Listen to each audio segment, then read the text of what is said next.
Evening.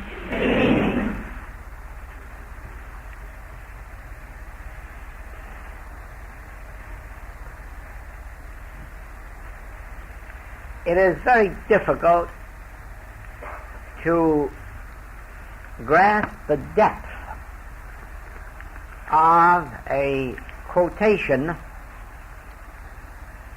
with which one is so familiar that it has become almost a part of them. And so you will find it difficult, I'm sure, at first to grasp the depth that lies in this quotation.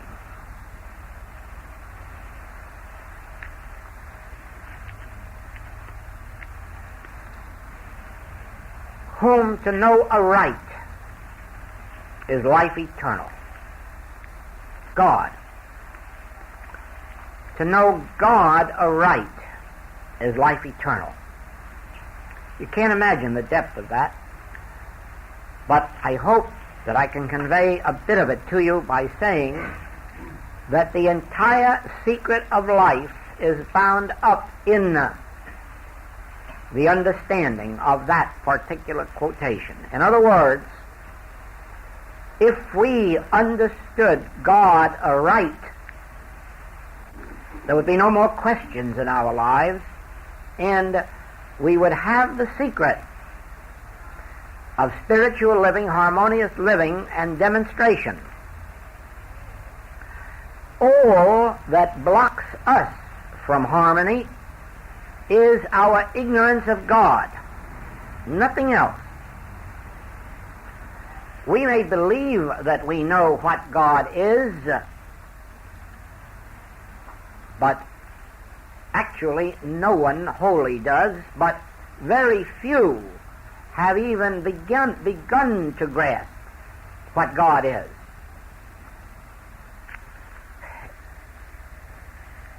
To know God ends every problem that could possibly come to our experience. And that is not far-fetched. I'm being factual when I say that it would be impossible to have an unsolvable problem and to know God aright. Now the reason is this. God is the answer to every problem. God is the substance, the law of harmony. But what is God?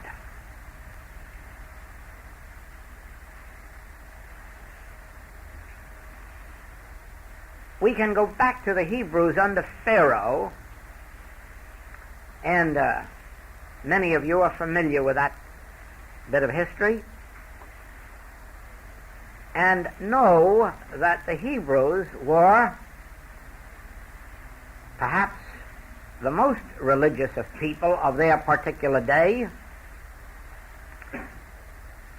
They were closer to living according to laws of God than the Egyptians and other nations who were living completely in idolatry, whereas the Hebrews at least had the one God by then.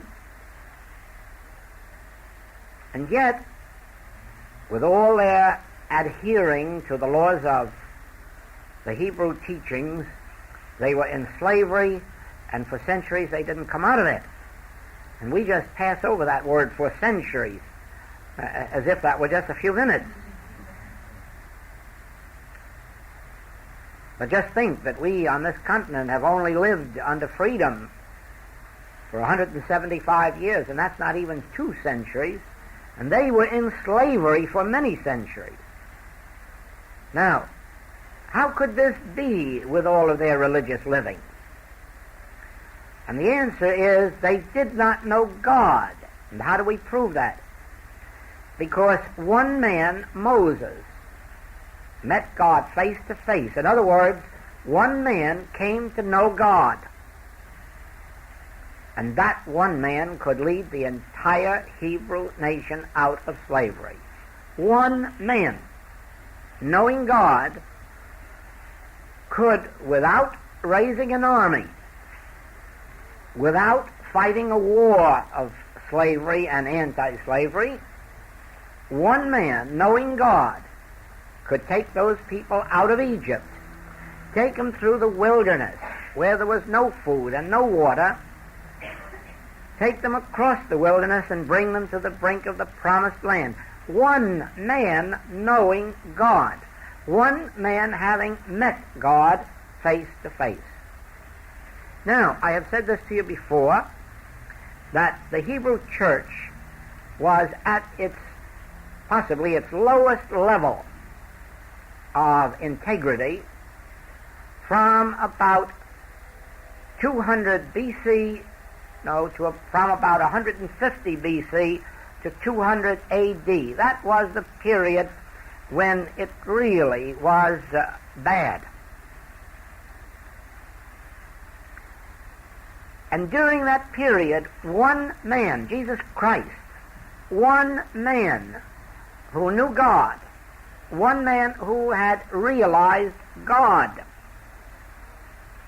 broke that whole despotism, broke that entire system, and set up that which has become a whole new dispensation. One man who knew the truth, one man who knew who God is and where God is and how God functions. And he imparted this so that others for 300 years were enabled to do mighty works, and also to leave a record that has not passed away and which now in the 20th century can be reestablished again.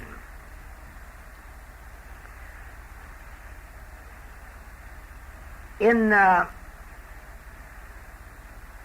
about the 9th century, there was the Hebrew leader Maimonides, who likewise brought a tremendous amount of freedom to Hebrews under persecution, the persecution of the church. And while he himself was greatly persecuted, nevertheless, his life and his writings performed miracles for the Hebrew people of that age.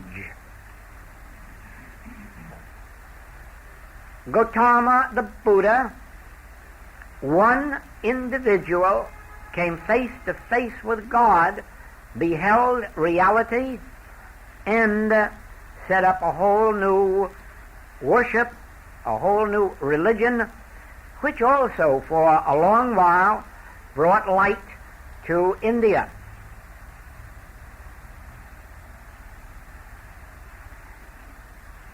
About 1500, Guru Nanak, who received his enlightenment before he was born and came into the world with it, established an entire religion based on peace, based on not taking up the sword, based on not laying up treasure where moth and rust doth corrupt. And for 3 generations, his teaching spread from corner to corner in India and brought forth a tremendously fine people. Unfortunately, after the 3rd century, after the 3rd generation, they disobeyed his orders, and they built the most magnificent temple in all of India. It still stands there in all of its magnificence. But he warned them, money must have soldiers. And as soon as they built this temple and marauding bands started to rob it, they found it was true. They had to have soldiers. And today, this religion is the warrior race of India. the warrior religion of India, the religion that was founded on the opposite basis. You might say Christianity has had a similar experience. At one time, do not take up the sword and resist not evil, and now it is in the forefront of the world's great armaments. Well, the point that I'm making is that an individual who knows God becomes a light so bright that millions of others are lighted and many centuries are lighted. If only this light could be imparted to others, it would be a continuing experience throughout all time. The unfortunate part is that wherever an individual has come to know God, he has only been able to impart it to a few, and those to still fewer in the next generation, and those to none in the next. Now, our task in this day is to come to know God aright. And I have the same conviction that the Master had, that it is possible. You may not know this, but at the time of the Master, it was forbidden to teach truth to the people. They were not ready for it, according to the high authorities, never could receive it, and therefore truth was to be revealed only to those in monasteries. And of course you know that all women were immediately ruled out as not being ready. It was a prerogative only for men to know God, and then only for those few who took up the religious life. And the Master disagreed with this. The Master felt that truth could be imparted to the world, and so he left his religious order and went out into the Holy Lands teaching and preaching truth. And wherever he could find a following, whether on the roads, on the mountains, the seashores, or even in the temples, wherever he could find listeners, he attempted to impart the revelation of God. The Hebrews up to that time were not even allowed to name the name of God. Only the high priests were allowed to do that. But the Master went right out on the street and told it to his followers and asked them to believe it and to accept it. Very few could. The point is that there may have been more truth in those days to the belief that the masses couldn't accept it than it is now. For in those days, the masses were not educated. The masses had no access to manuscripts or the printing press, books, magazines, no access to radio or television, and therefore you were up against a very difficult thing in talking to superstition, ignorance, bigotry, bias, prejudice. Whereas today, with all of our enlightened means of communication, the level of consciousness must be tremendously higher than it was then. Therefore, there must be literally millions of people on earth sufficiently advanced to hear the truth about God and to begin the experience of experiencing God. Now, God cannot be taught by word of mouth. God cannot be taught through books. The truth about God can be revealed, but the experience of imparting God is one that can only take place in small groups where meditation is possible. because God is imparted only through silence, and there is no other way. You cannot impart God through the intellect, nor can anybody ever know God through their mind. The mind is not a function for the understanding of God. There is another faculty that man possesses, one that in the ordinary man is rarely used or developed, and that is spiritual discernment, or the soul faculties. Now, in the ordinary human, they are never brought to light because there is no use for them. The human's life is lived through his mind or his intuitive faculties, but his spiritual faculties are not needed. It is only when you come to the religious life that the spiritual faculties are needed, and before they can be used, they must be awakened.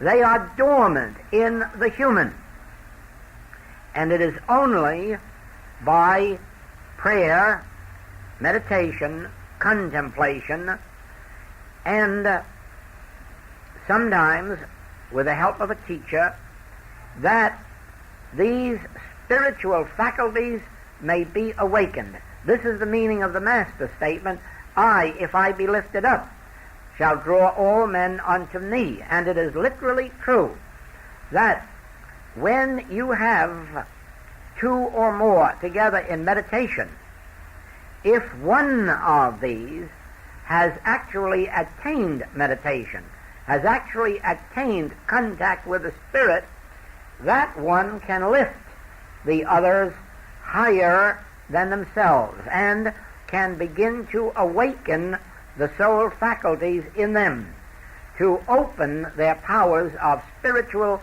discernment. This is the method of teaching that has been used in the spiritual religious institutions of the world from the beginning of time in what used to be called the brotherhoods or schools of wisdom. It was always those who had attained who took the initiates and led them up through oral teaching, through manuscripts, and finally meditation, and then brought about their opening. This is the system that is used in India, that is called the guru system of teaching, whereby a teacher, a guru, who has himself been opened, who has himself attained this spiritual life, takes students under his wing for a period of years, usually a minimum of 6 years, and anywhere up to 9 or 12, and during that time leads the students step by step up to the opening of their spiritual wisdom. You may have heard of this under the term of the third eye.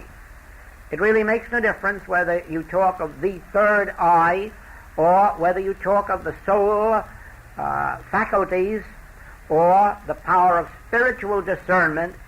What you mean is this spiritual impulse which the Master called the Father within me, and which Paul called the Christ within me. This has to be opened. If you can visualize, see, not knowing the history of Jesus before his ordination, we have no way of speaking about his experience, but we can follow Gautama, the Buddha, who for these 7 or more years searched for truth, studied under many, many teachers in India, and outwardly seemed to make no progress. But actually, that is never true. From the moment that one turns to the search for God, they are making progress. Even if they go up 100 blind alleys Every one of them is developing progress in them because of their motive. And it is their motive that ultimately brings them to the illumination. And so it is that after having given up all of his teachers, after having given up all of his ascetic practices, that in that moment that ye know not, that ye think not, that moment when he was sitting under the Bodhi tree in silent meditation, the illumination came. And what does it mean, the illumination came? Well, it is said that he attained the Buddha mind.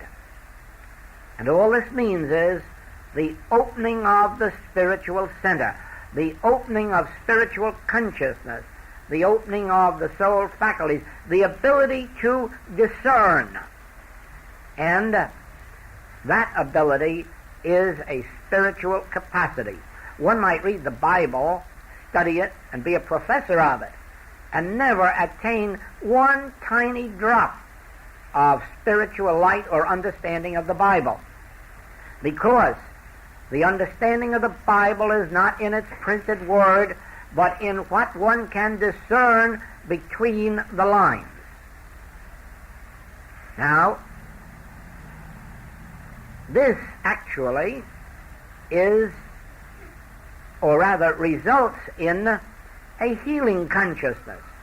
And you will notice that the Buddha, who was just a man like the rest of us,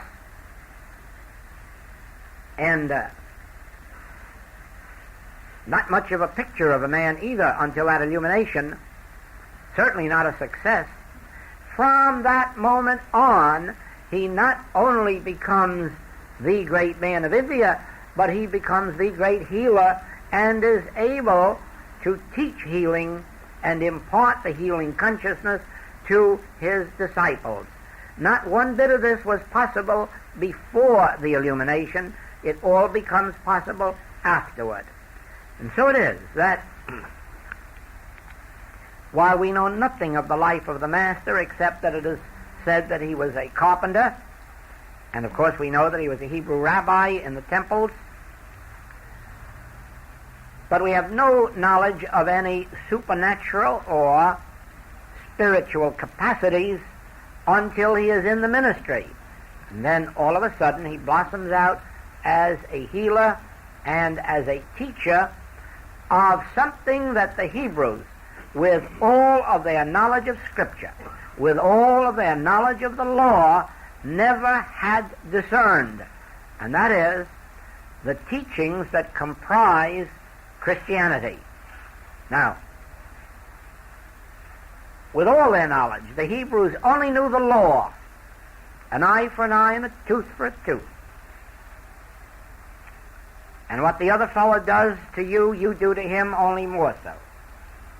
And here comes this man with no books to find it in, but all of a sudden begins to teach, do not take up the sword, and resist not evil, and do not do to others as they do unto you, but do unto others as you would wish them to do unto you. And where does all of this come from? It comes from spiritual discernment, the same place that his healing capacity came from. When these spiritual centers are opened, when spiritual discernment is attained, when inner vision is given to a person, all things are possible unto them. In our own day, you have witnessed the work of two women who were in and of themselves nothing and nobody. I was Mary Baker Eddy and Myrtle Fillmore. Myrtle Fillmore, a housewife and nothing more. Mrs. Eddy, less than that. And watch the marvelous works that those two women have left on this earth. Watch what they have done in the way of opening a whole new world of religion, of opening a whole new meaning to spiritual healing and to establish, mind you, neither one of them had money, neither one of them had name or fame, and yet both of them have left worldwide establishments in their own time while they were still on earth. And so you must ask yourself, did these women really do this? And I must say to you, no, don't you believe it. It was that in one single moment they were spiritually illumined, and as the Master said, the Spirit of the Lord God is upon me, and I am ordained to heal the sick. And he might have said, I am ordained to start a whole new dispensation. And so it was that these two women, who were really nobody in its absolute meaning, have left marks on the world that many women with tremendous advantages never can hope to equal or even approach. And so it is we know. I'm reminded of this particularly because I was called one time in Boston to a man who had had a stroke and was completely paralyzed. And this particular night I was called to the home by the nurse and told that this man is passing on. It will only be a short time and he will go. And I sat there for a few moments and I realized I could do nothing there. And so I said to her, I'm going for a walk and then I'll go back to my apartment. Phone me later. And I walked past those buildings. There's about $10 or $12 million worth of buildings all standing together there that represent the Christian Science headquarters. And as I walked past the edifice of the big Mother Church, I looked at it and said, if I only knew what made it possible for a simple little woman of no talents to raise up in her own time this $12 million mass of stones, I would know how to raise up this man. And the answer came just as clearly as if it was spoken, although it wasn't. The same power that raised up these buildings raises men. And with it came the realization, of course, that power is the Spirit of God, or what we call the Christ, the Spirit of God in man. Of course it could raise up buildings, and of course it could raise up a man. And I'm happy to tell you that within 6 weeks that man was walking on the street. Not by virtue of me, by virtue of the realization of that Spirit which can raise up the dead. The same Spirit that raised up Jesus Christ from the dead will raise up your mortal bodies. But there must be the attainment of that Spirit. And that means that we must come to know God aright. Now the reason is this. The moment we mention the word God, instantly we think of something out here that's going to do something to us, or might, or that we hope will. And in that second we lose our demonstration.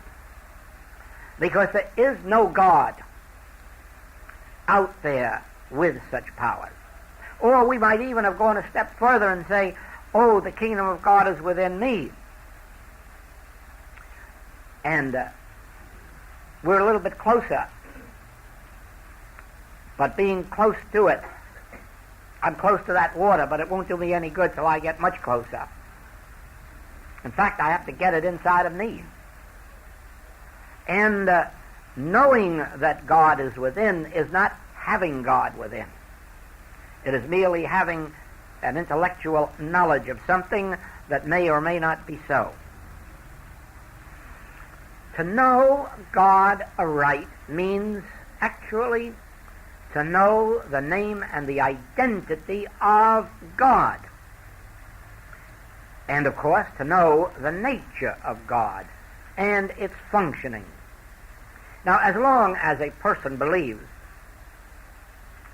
that they can pray to a God for something, they are not knowing God aright. Or, if they believe that God is withholding something that by means of prayer he is going to let loose of, they are not knowing God aright. Or, if an individual believes that God can do something this very minute which God isn't already doing, they do not know God aright. Or, if an individual believes that there are certain holy people that can make God do something, they are not knowing God aright. In other words, all religious teaching separates man from God. Because all of religious teaching tends to make man believe that there is some kind of a God somewhere that can be influenced by man, by his prayers, by his sacrifices, by his tithings. They do not remember the Master saying, God has no pleasure in your sacrifices, or his statement that man was not made for the Sabbath was made for man.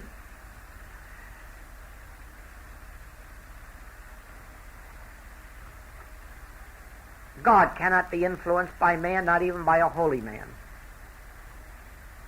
God can never be induced to do something. God already is, and God already is doing.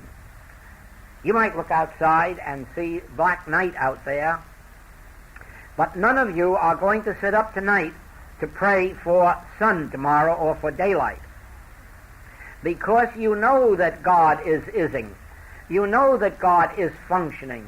You know that God is about his business this very moment, and that in its rightful second, daylight will appear. In its rightful second, the tides will be in or the tides will be out. You know that even if your trees are barren, as they were a month ago, you know right well that within 1 month there will be leaves on them, and you also know that within another month or two there'll be flowers and fruit and berries.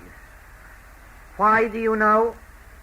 Well, of course, you've been witness to it for so long that you know it is so, and you know that behind this visible scene, regardless of the barrenness of the scene, you know that you only have to be patient and the season of fruitage will be there, because you know that there is a law operating in that direction.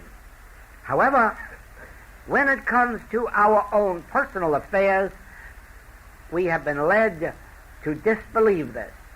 We have been led to believe that if we sacrifice, if we spend our day in the temple, if we give, if we do this, if we build edifices, if we sacrifice, then God will be led to do something to us. Or if we become good.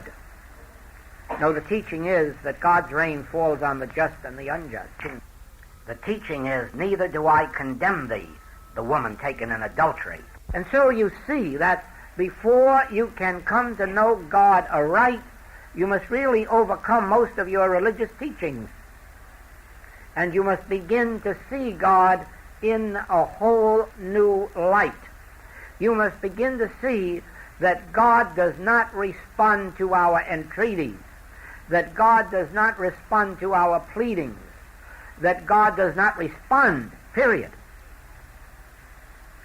God is, and God is functioning now.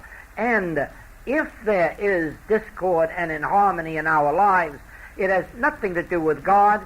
It has to do with our failure to comply with the laws of God and bring ourselves under God's grace.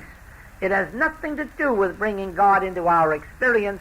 It has to do with our coming up into God's experience. Communion with God is a step in that direction.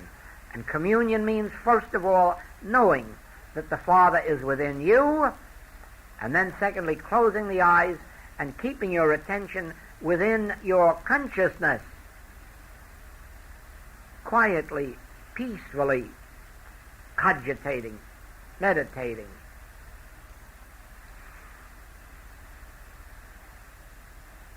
Meditate upon God day and night. Think of God. Try to understand the infinite nature of God. Try to understand that God is no respecter of persons, and God is no respecter of religions. There's no such thing as a Catholic God, a Protestant God, a Hebrew God, or a Vedanta God. There is only God, the Spirit that is within you, whatever your name or nature, color, creed, religion, race, or whatnot. There is only one God, and it is within you. And then you lose all your prejudices and biases and bigotries, and you commence to understand what it means to love the Lord thy God with all thy heart, and thy neighbor as thyself. For thy neighbor is thy brother. Thy neighbor is thyself, for God is the self of you and the self of your neighbor. Now we're commencing to see God closer, for God now reveals itself as myself, and therefore as thyself. And so there is only one self, which means there is only one life. The life you are living at this minute is the same life I am living at this minute, for there is only one life in this entire universe. The life of the grass is the same life as the life of the orchid or the life of the rose, and the life of the bird and the life of the lion. And as we know this, be assured the lamb can lie down with the lion. Once we know that the same life permeates all, and so it will be in our national and our international relationships. Once we know there is only one life, whether that life appears as a friend or as an enemy, it is still the one life, and our recognition of that stops our hating and enforces our loving, and love is the liberator. Love is the fulfilling of the law. But you can't love until you know that the same God that is the life of your being is the life of your neighbor's being, whether this neighbor is friend or foe. Then you will ultimately see the healing consciousness which realizes there cannot be a diseased life and there cannot be an aged life, because we all have one and the same life, and it is ageless and it is deathless. So you see that by beginning to dwell on the nature of God and beginning to overcome these old religious beliefs about God, you come to see God as love, but in the midst of you. You see God as life, but in the midst of you. You see God as your high tower in the midst of you. You see God as the health of your countenance. This is a different God than you have been taught. God is the health of your countenance. God isn't somebody that you pray to for health. God is the health of your countenance. God is your meat and your wine and your water. God is not the one you pray to for food or clothing or housing.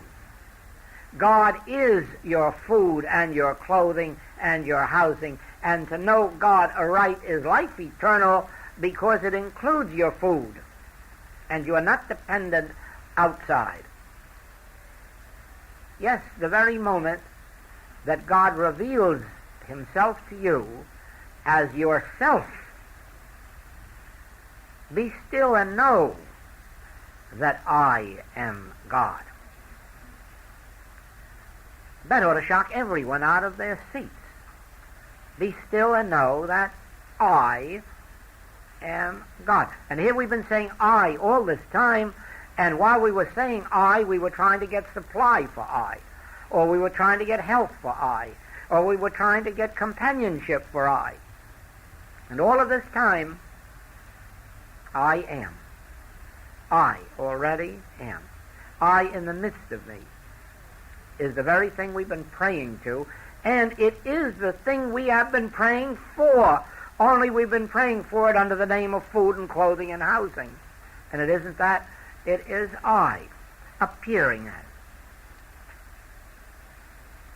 Once it begins to dawn in your consciousness that God is closer to you than breathing, you'll stop looking for it in your lungs. You'll know it isn't in your physical makeup. And you'll wonder what is meant by closer than breathing. And you'll know the only thing that's closer to you than your breathing is yourself. Yourself is the only thing that's closer to you than breathing. And then eventually you will learn, I in the midst of you am mighty. And you learn all that goes with that. And then again, you'll be developing the healing consciousness, for now you will not be praying for anyone's help. Now you will be abiding in the consciousness of God's presence within you.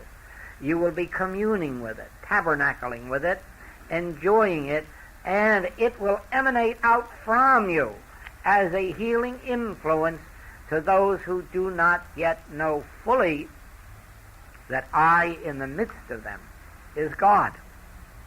Be still and know that I am God. I in the midst of you. And then remember that when this was revealed to Moses, he did not permit it to be known or talked or voiced to anyone. Remember that up until the time of Jesus Christ, it was not permitted to reveal this to anyone, for it was said they could not be ready for it. And they proved it by crucifying him after he revealed it to them. But in this day, when we do not go up and down the streets saying this, when we reserve this for those who are led to be taught it, we have reason to believe that they know enough to keep this locked up within themselves. And, as I said to you the other night, don't expose your seeds of truth. Wait for these seeds to grow in you and sprout fruit.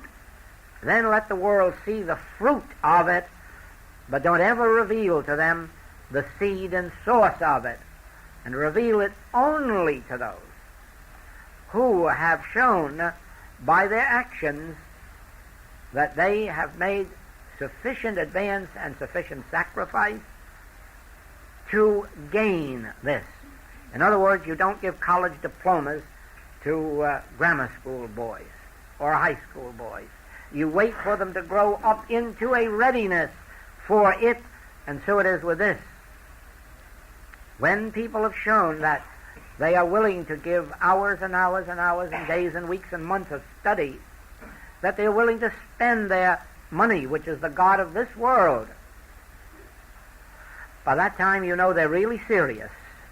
They're really wanting something. And then you can begin to share first the milk of the Word and later the meat of the Word. Always leading up ultimately to this. No truth is really truth until it is experienced. Until then it is the truth about the truth. But the truth itself is in the experience. That is why when the Master was asked, what is truth? He had to turn on his heel and walk away. How could he say to that man, I am the truth? They would have crucified him that night instead of waiting for the next night. No. And as a matter of fact, you will find in your experience that those who talk most freely about truth are those who have not gained it. They are merely quoting from books and hoping it's true and more or less liking to parade as one who knows.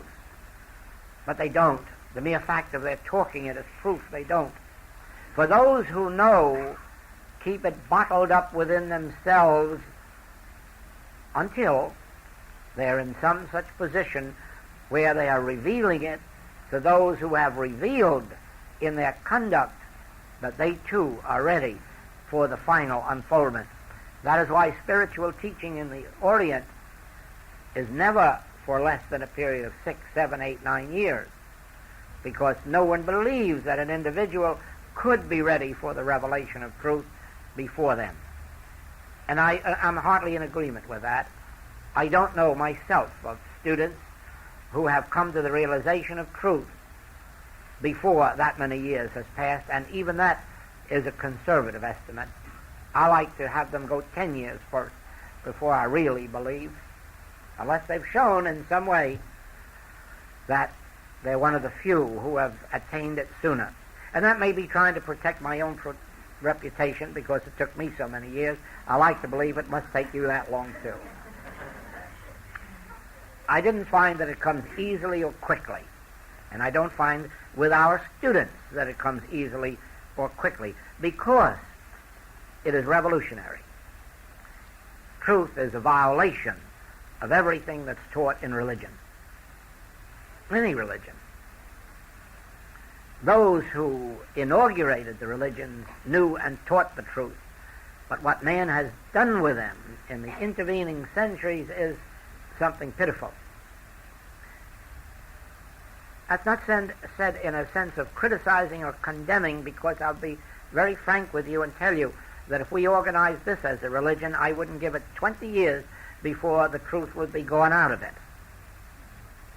It isn't in the nature of truth to be held except by individuals who have learned to live within themselves, not as a mass, and not individuals who live by the law that anyone else lays down upon them, but only those who can rise to the place of living by grace. And that doesn't mean violating law. It means being above the law, where there is no need for law, but living under grace. Well,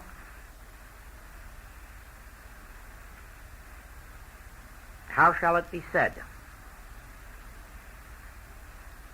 God is,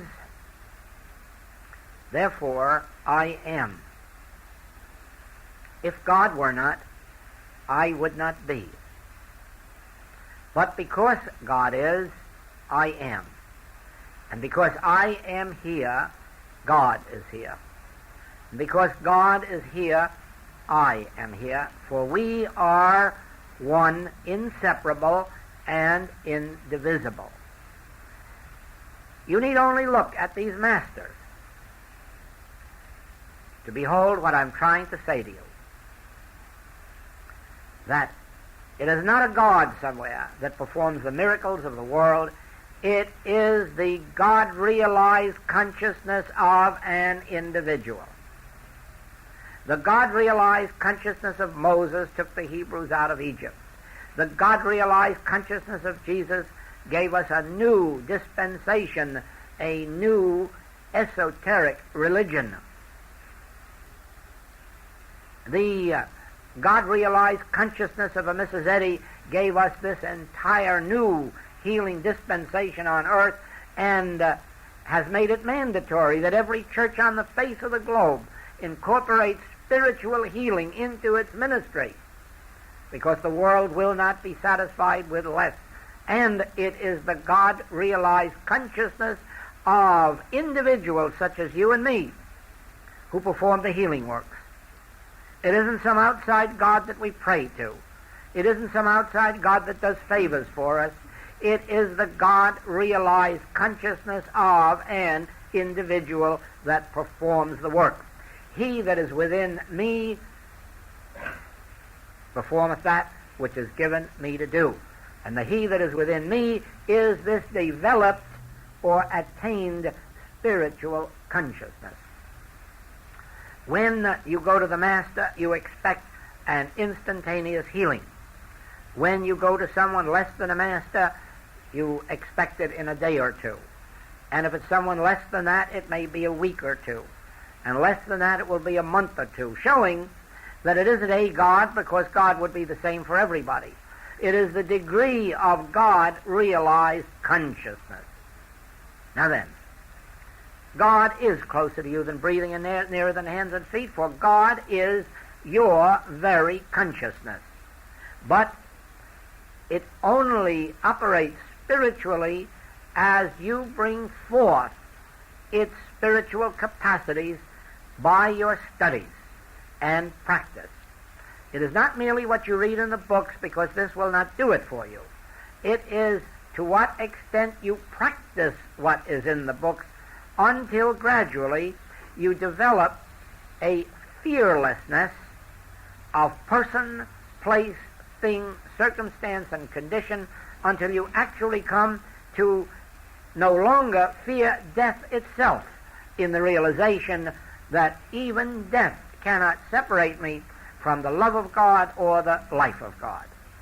And so you look upon death only as you would an illness, something you get over. And you do. So, as you study, as you meditate, as you put into practice these principles, you will find that you are developing your consciousness. And so I would like to give you tonight these notes. Those of you who have the June, September, October, November 1959 letters, and the May and June 1960. Those of you who do not have the letters and do not have access to them will probably have to wait until about October or November, when the 1959 letters will be in book form, because we do not have any more in Hawaii, any more copies of those particular letters. But you may be able, if you haven't them yourself, to get the loan or use of them from some friend who has. Now, these letters, 1959-60 that I just called to you, these contain the basic healing principles of this message. And while you may not find that reading them and giving a treatment with them will heal the first day, you will find eventually that as you work with them, you will develop the consciousness that does heal. For these principles have been tried. These principles have been in operation with us for 30 years. These principles have done fine healing works, or rather, have resulted in the consciousness that has done fine healing works. You will find that these principles are not similar to what you have studied in other approaches to truth. You will find that you have a whole new consciousness to develop for this reason. In our healing work, we do not concern ourselves with the patient. In other words, we do not try to uncover any evil in their thought. We do not try to discover what is the cause of their particular trouble.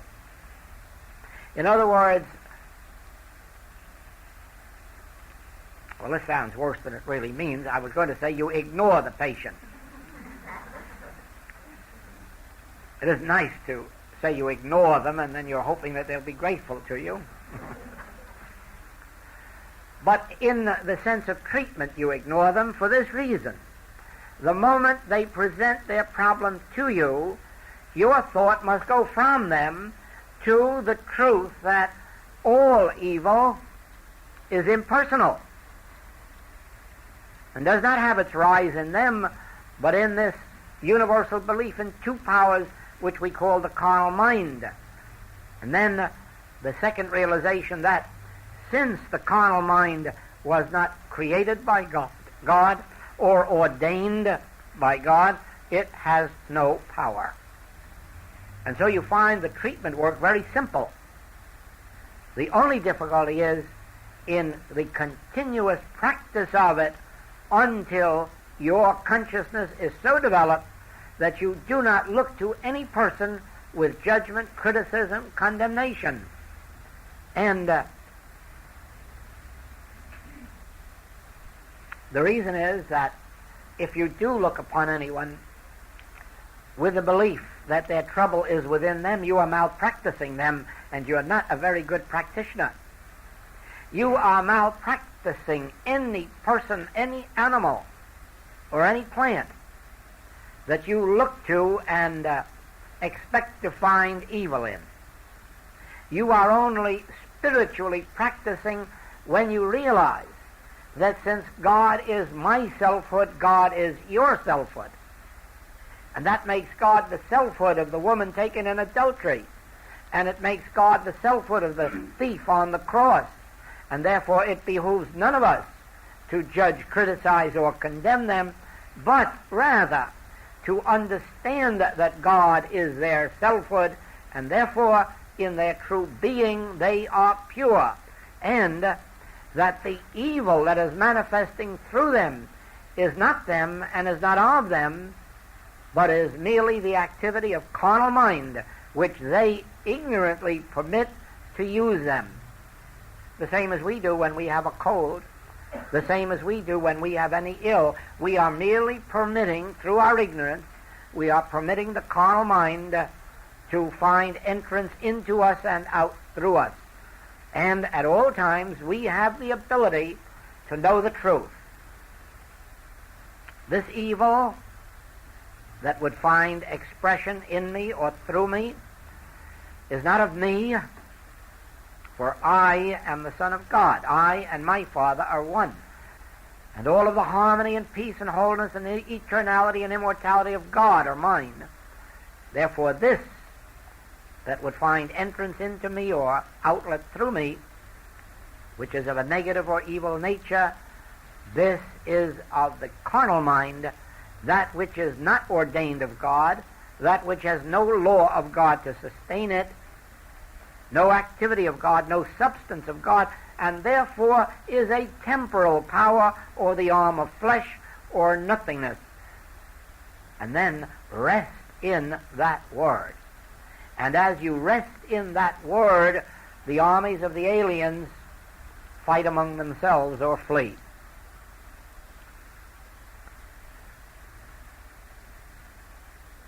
So then, these are the principles used in our healing work. And then this other note. For all problems concerning human relationships, whether in the home, in the community, in the nation, or internationally, all problems of human relationship are dealt with in accord with the chapter Love Thy Neighbor in the book Practicing the Presence. Love thy neighbor in Practicing the Presence, and the relationship of oneness in the art of spiritual healing. The relationship of oneness in the art of spiritual healing. Those two chapters embrace our principles of the infinite way in their relationship to human relationship. And it sums itself up really in knowing that I am you.